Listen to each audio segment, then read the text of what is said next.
After the disaster at the Resurrection Research Facility, time and talent runs thin for humanity. All the scientists we trusted died brutally at the facility in the frozen north. There is one call left to make, and this call is not one we wanted to make. Dr. Orpheus Maran is on deck to be the last scientist ready to take on this enormous task. Dr. Maran has, let's just say, questionable ethics and outlooks on the human race. He has been shunned and publicly abolished from the medical and research community for his experiments for the past decade. However, desperate times indeed call for desperate measures. Dr. Maran has agreed to head up this project of discovering how the outbreak started and how to find a cure. He's been warned to focus only on developing a cure. Maran might have other plans. For his protection, 4 high-level operatives have been assigned to protect Dr. Maran and allow him to focus on his research. They will do various tasks around the base to keep everything running smoothly and get Dr. Maran whatever he needs.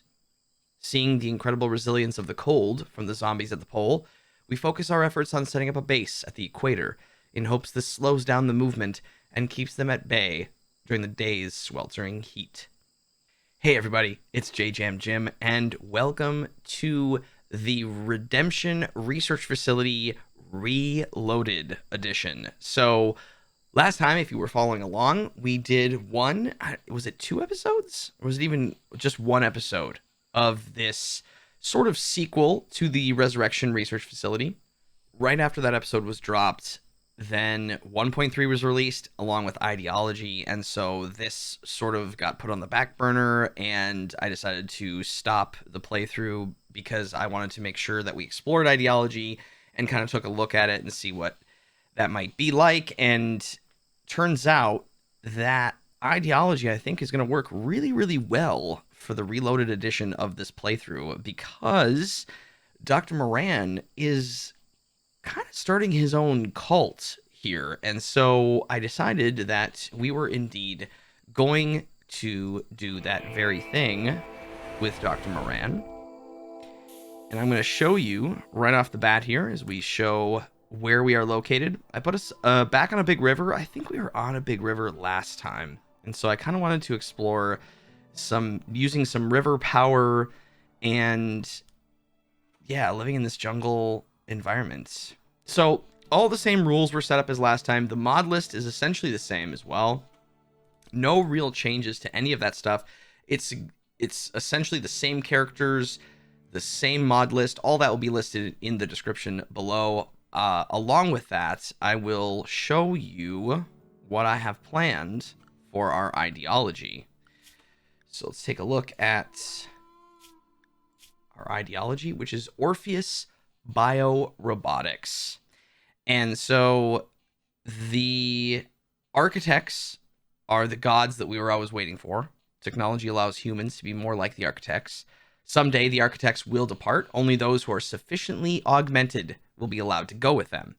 So I've decided that it is essentially, this is Dr. Moran's thinking. His plan here is to, quote, find a cure, but in reality, he is essentially going to turn all of the rest of the people that we are with into as robotic as possible by giving them bionic parts and architect things when we can get it, and ultimately, take what we can and see if we can get off this planet by the grace of the gods.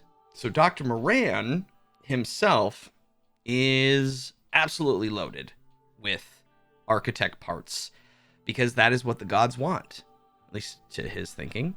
And so I gave him all parts that really you can't see from the exterior, right? All of these things are inside of his body. And so now that he is away from the rest of civilization, he's with people who don't know him, he is going to take this opportunity to then outfit himself with other bionic pieces as much as he possibly can, so he can be taken aboard the architect ship and live forever. I mean, kind of. I think that's kind of what he's going for here. So that's going to be the sort of cult that we are built off of, and these poor suckers, Mercy, Charla, Zaro, and Burnus, they're kind of going to be along for the ride, and that's going to have to be their journey. So once again, Dr. Maran screws everybody and really probably isn't going to be finding a cure. And so they're going to slowly start to realize this as we make our way through this playthrough. So it's going to be very bionic based. I want to build the research facility. We will have the ability now to have the zombies sort of coming out from the sides, but only at night, which is something we weren't able to do in the resurrection research facility because we were on the poles. Most of this is fairly default. Only when it's dark, only human-like creatures they attack. I changed a little bit of the percentages of some of the special zombies. I upgraded this to 5 days instead of 3 until they come. Yeah, so there's this dynamic threat level. You can make the number of zombies on the map dynamically. This means you'll get a forecast on the right side of the screen to plan your actions. So, yeah, so presumably we're going to be able to see how many are maybe coming at a time. I'm not really sure. You know, I took the risk down to 25% instead of 50. I added more serum, but now you can restrict extracting to certain areas, which is really nice. So once we set up a specific zone, we can say only extract from this zone. And so that was actually something that I really didn't like from the resurrection research facility playthrough, is that, you know, if a zombie's killed down here and they have, you know, extraction on their plate, they would run down here to go extract from this zombie. So now you can restrict that to a certain area, which is really, really nice. So let's do, I'm gonna allow everything right off the bat here, and then I'm gonna go through and set up the priorities for our new leaders of the Orpheus Biorobotics, and I will be right back. Okay, so what I've set up is Dr. Maran essentially he'll be a main doctor for us. He will also do all of the crafting and any smithing jobs, and then research, of course. That will be like his top priority, generally speaking. We'll adjust these probably as we need to go, but then we have Mercy, Charla, Zaro, and Burnus. We have pretty much everything else kind of covered for both of them, or for all of them. So I've split the 2 cooks on different schedules. So Burnus and Charla will have night shifts. Mercy and Zara will do day shift stuff. And that's also good for just protecting against zombies that come out at night and things like that. And then Dr. Maran will sleep a little bit longer and have a little bit more, recreation time as well, because he is the one running this whole show. And then we have a dog here. And I don't remember actually setting this up to have an animal, but the animal is bonded to Dr. Maran, strangely enough. And so thankfully I gave him enough animal skill that I think he can handle. So I think he'll just sort of be the one that works with Orpheus and kind of keeps Orpheus around. And I changed the name. The dog's name was Callie, but I was like, okay, well, if we're going to have this dog, I'll name him Orpheus. And that's maybe where Dr. Maran created the name for his biorobotics facility. So, you know, a little bit of story things, little thrown at us, but I think that works for us for now. So let's start getting this operating here. We have some wild animals here. We have a bunch of ancient remains of mechs and things. Let's see, we have some steam geysers. We're gonna need a lot of power probably, because some of the things that we're gonna need for for people who are like the transhumanist sort of ideology, we're gonna need a lot of machinery and stuff like that. So power is gonna be very, very important. But again, I think we'll sort of harness a little bit of the steam geyser and also sort of the this big river that's cutting through as well. As far as a starting spot, I mean, we have a little slate, we have a little granite, but actually not very much. So I think what we're gonna end up doing is just sort of building, you know, kind of right around here. I'm gonna turn on the automatic rebuild. I want to see our fertile overlay. Generally green there. So for now, I think we'll just kind of set up a basic structure to get them going. I think for now, we'll just sort of build ourselves a little bit of a zone here that we can kind of call home. And we'll ultimately you know, make this into stone.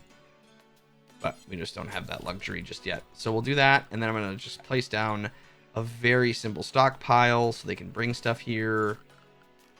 And we'll get some growing done. We're actually going to need a decent amount of growing. I guess we can do a lot of hunting, but let's get, you know, let's start with some potatoes. And we'll also plant some heel root right away because we're going to want to do that. And let's get also a little bit of cotton.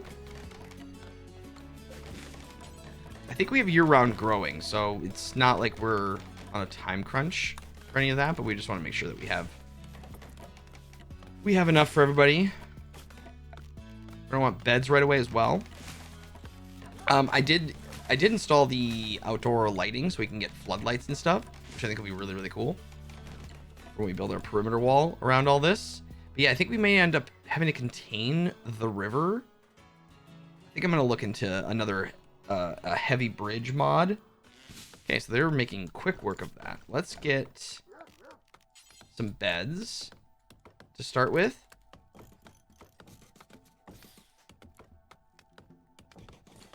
Just like 5 beds to kick this off.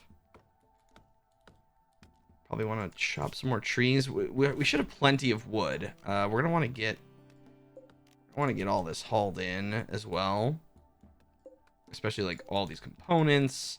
We have tons of Nutrimine to start off.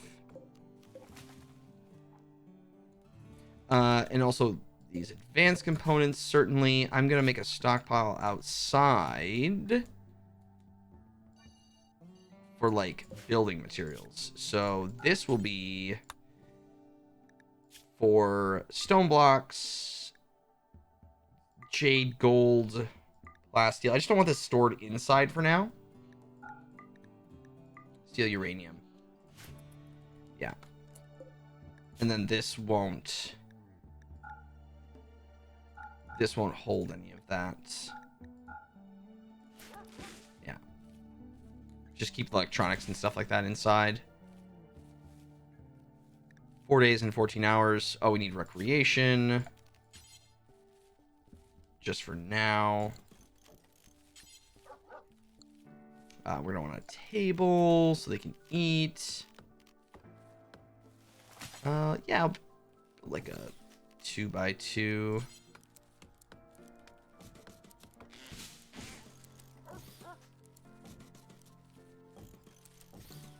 Yeah, make like a little animal sleeping spot there. Ultimately, eventually, we'll put Orpheus in Dr. Maran's room when we have all that stuff. But you know. Simple beginnings for right now. Oh, ancient storage cylinders. Cool. Yeah, so some of this stuff, I really like that so much of this stuff has sort of been littered around the map. The problem is it's confusing that you don't really get anything from it. And some of the things you actually have to attack to destroy, and some of the things you can claim and then take them apart, but you don't really get any material from it. So they're nice aesthetically, but I don't really end up doing anything with them, and sometimes they just get in the way of building. But, oh, I'll show you where we are in the world. So we're kind of, you know, on the equator, as we said, and decided to put us on this river, but we're also very close to a couple people that we can trade with, and then there's a road right here, which is helpful. And, yeah. But yeah, generally it's pretty plain right here, but yeah. That's where we are. And then I have, these are the weapons I have for them. I'm actually going to list them in order. Oh, you have a 0 of shooting. Yeah, you're probably not going to fight.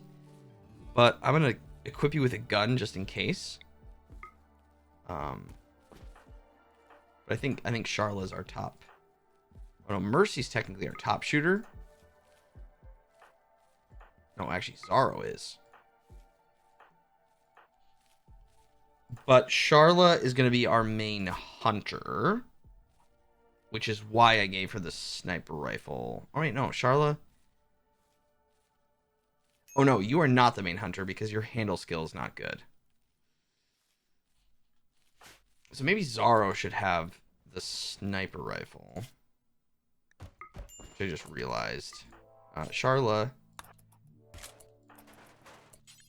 Eat that meal. There you go.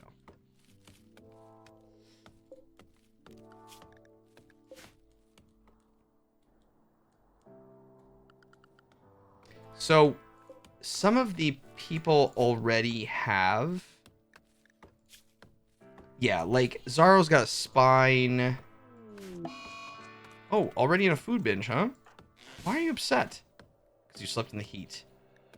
Yeah, we're going to want a cooler. It's going to be really hot. It's 97 degrees. That is legitimate. That is a very legitimate... So we're going to need power pretty quick. Let's start with just a wood fire generator. Put a couple of those down.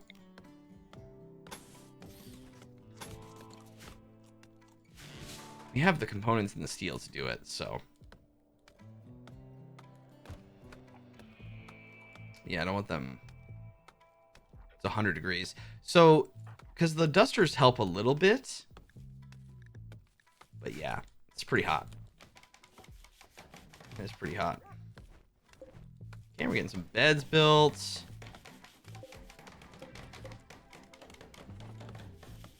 I already forgot what I was saying now. I was saying something before he went into that mental break, and I don't remember what it was. Classic, though. That's pretty par for the course. Honest idle. Yeah, Dr. Maran is idle. Oh, yeah. We should get you, I need to get you a research bench pretty quick here. So you can do your work. Your very important cure, wink wink, work.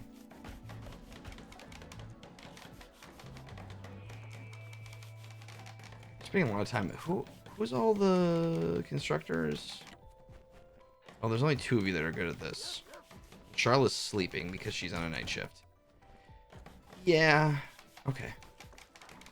Hey, Zaro, maybe you could work on this, though, instead. For now. And then build the cooler.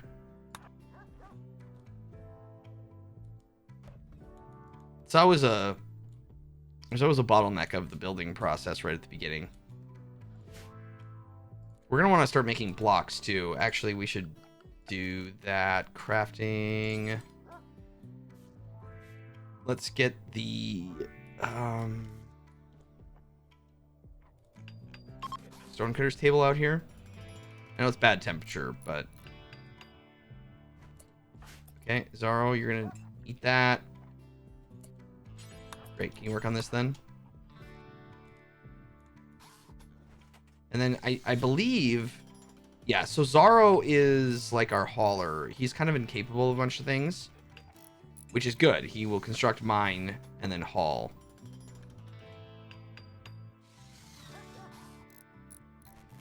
You also handle... I'm not going to have you do that. There we go. Now we can try to get this to a regulated temperature. It's 113 degrees Fahrenheit. Oh, we might need 2 coolers for this size. Also, the wood walls are not going to hold the temperature as well as some other things might, but... Charlotte's awake now, so they can build some stuff. I'll bump it up to 3 speed. We need to cut more wood, I believe. Make sure that happens. Oh, I can probably turn off the roof. There we go.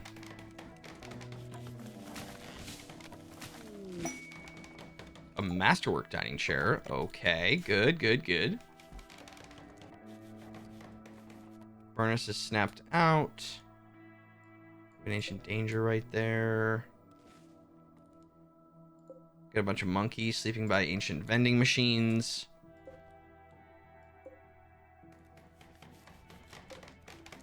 Good, we got enough beds for everybody.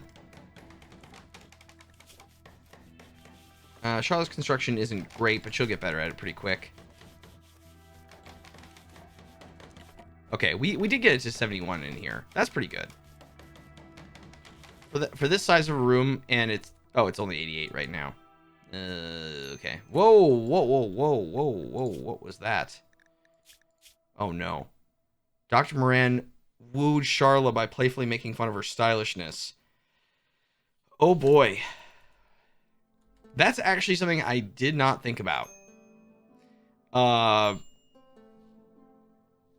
Is Dr. Maran hitting on people? Oh no. Yeah, that's gonna get messy.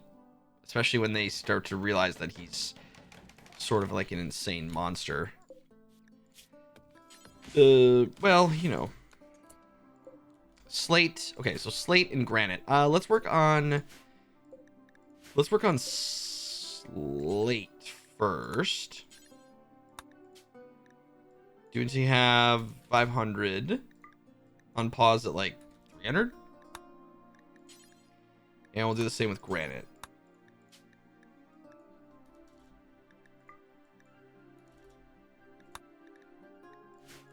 Excellent. Dr. Maran is working on that. Okay. Your research bench is up. I feel like... okay. Charla and Burnus should do this. Dr. Maran, I want you working on science things. I'm going to get a lamp in here.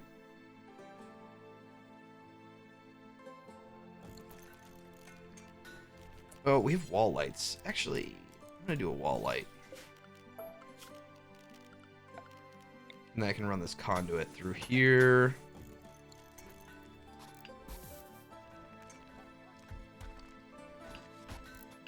There we go.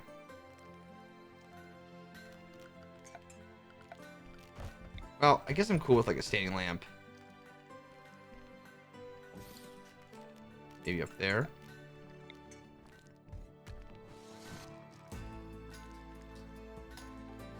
Then we're gonna need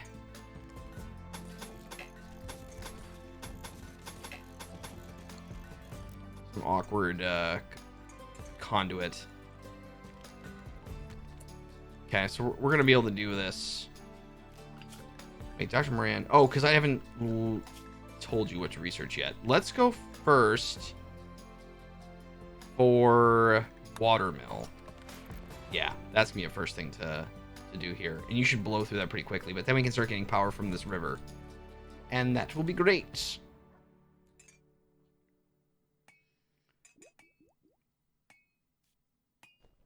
You want to steal? There we go. Burnus is going to work on that. It's 112, so it is 85 in here.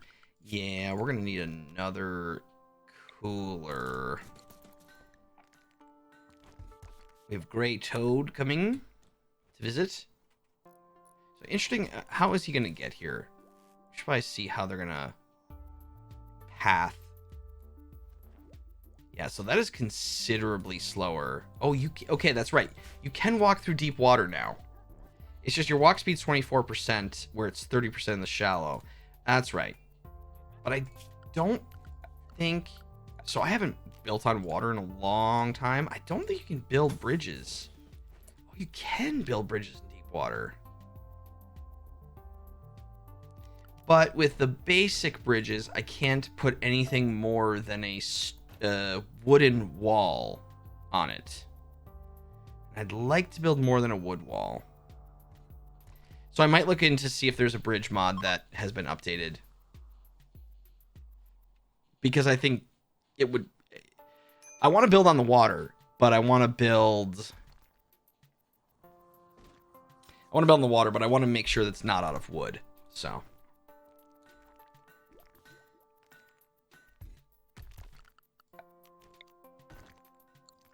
Wait, why is this... Oh, there's no conduit there. There we go. And is this... This is all roofed? Yeah.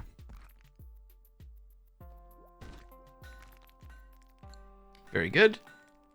Excellent. Awesome. Well, everybody, I think that is going to do it for this first episode. I'm going to take a look at some of this stuff. Oh my gosh, Dr. Maran, what are you doing? Now he's hitting on Charla by describing her as a lovely moon. Oh boy. Well, you know what? Just because he is an insane mad scientist man who has a lot of architect parts doesn't mean he's not human still, right? And I think that's a lesson for us all in some weird way. I don't know what I'm saying. Everybody, thank you so much for watching. I really do appreciate it, and I'm really excited to be back in RimWorld playthroughs. Everyone, thank you so much for your patience. I know there was a huge gap between the first iteration of this Redemption Research Facility and now this one, but I am really happy to be back and looking forward to many more episodes of this. So, thank you again, and I look forward to seeing you in the next episode of the Redemption Research Facility Reloaded here in RimWorld. All right, everybody, we'll see you next time.